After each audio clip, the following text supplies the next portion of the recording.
মধ্যপ্রাচ্যের সামরিক অভিযানের অংশ হিসেবে এবার কয়েক হাজার প্যারাট্রুপার মোতায়েনের কথা ভাবছে যুক্তরাষ্ট্র, যাদের কাজ হবে যুদ্ধ বিমান থেকে শত্রুর এলাকায় অবতরণ করে সামরিক অভিযান পরিচালনা করা। ইতিমধ্যে মার্কিন সেনাবাহিনীর অভিজাত শ্রেণীর কয়েক হাজার প্যারাট্রুপার অঞ্চলটিতে আসতে শুরু করেছে।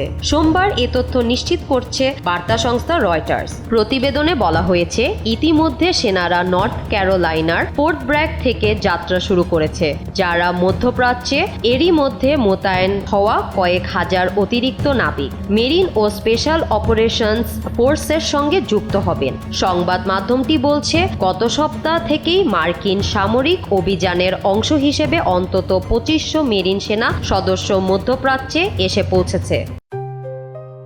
JBS holdings limited.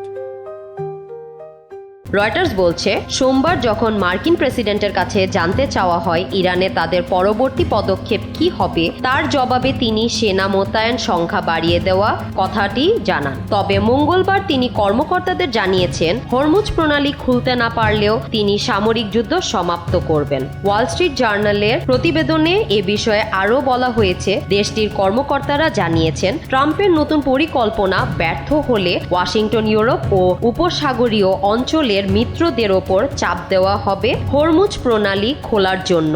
তারা আরও জানিয়েছেন, প্রেসিডেন্টের সামনে সামরিক বিকল্প খোলা থাকলেও আপাতত সেগুলো তিনি নজর দিচ্ছেন না।